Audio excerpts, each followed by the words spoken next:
So this sculpture in our next week's Homes and Interiors sale, lot 34, is by Lee Dyer, who is a local sculptor to us here in East Sussex and has actually done quite a few important sculptures along Hastings.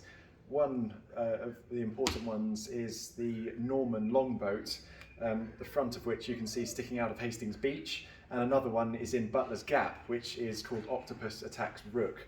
And this is just another one. He works in stainless steel and particularly cutting of it.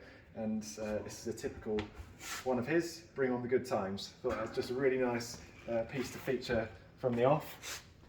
Something really positive. And estimate on that should be between 200 and 300, but could make anything. He's a really well-known sculptor around here. And then just a few other things that I really like to point out in this sale that really capture the eye. Lot number one, this is really fun. This is by Cobridge.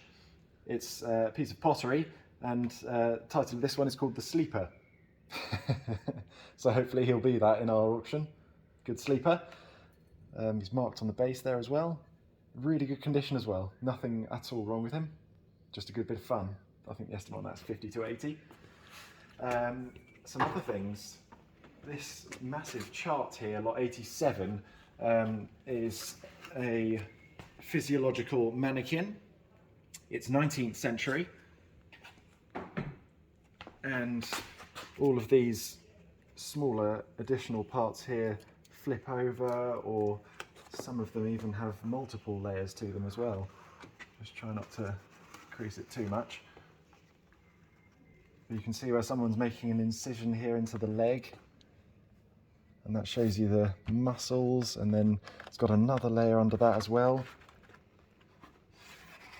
through to nerves and all sorts of things. I thought that was really interesting, and the main part about this is that it folds up.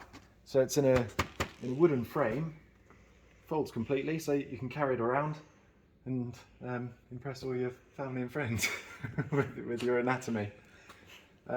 This is another really cool thing.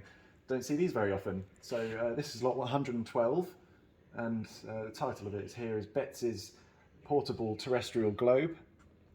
Obviously the unusual thing about this is that it's modelled like an umbrella, and that's exactly what they used to call it. So this is 19th century again, and obviously you can see it has a few tears in it from age and a bit of staining, but I think that's just really interesting to have an umbrella globe, so that collapses as well. Estimate on that is about 100 to 150, I think, but they're rare items. And then this is probably one of my most favourite things in the entire sale, lot number 17. And so there are two of these green leather-bound books, and the title on here, the handwritten title, is Cases of Interest, book number 1, and then you've got Cases of Interest, book number 2. I'll just show you a few quick extracts from this. So the first few pages, and you can probably already tell already what it's going to be about with these mug shots.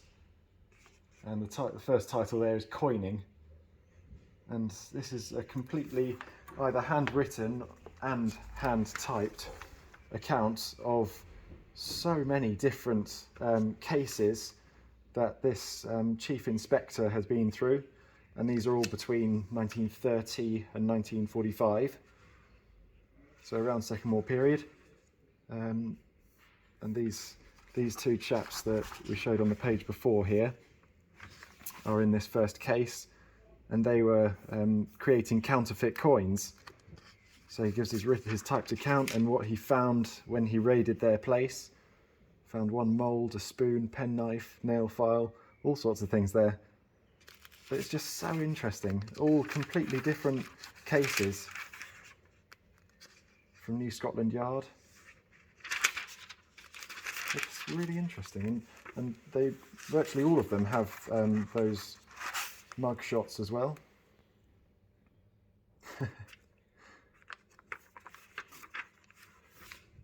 Just a nice coffee table book, I think. Again, something to just impress other people, I think. Look at that haircut.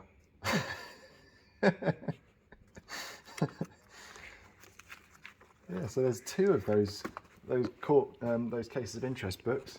And I think there's another one as well relating to just someone individually. Louis Walsh. Probably not the Louis Walsh that most of us know on X Factor. But that's just, I mean, how do you estimate something like that? You'll never see another one of these again. I think it's a virtually plucked out of the air estimate of £200 to £300, but something like that really could make much more than that. So that's definitely one to watch on the day. Obviously we have tons and tons of what we usually sell here.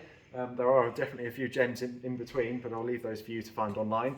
Please do take a look through. We're not going to be here for the viewing, which we normally are on the Saturday, obviously because of the bank holiday. So view days for this sale are Monday from 9 till 5 and Tuesday from 9 till 6. And then both sales, with the furniture as well, each of them starts at 9:30, so on Wednesday and Thursday. So please do join us and have a look through the catalogue. Thank you very much.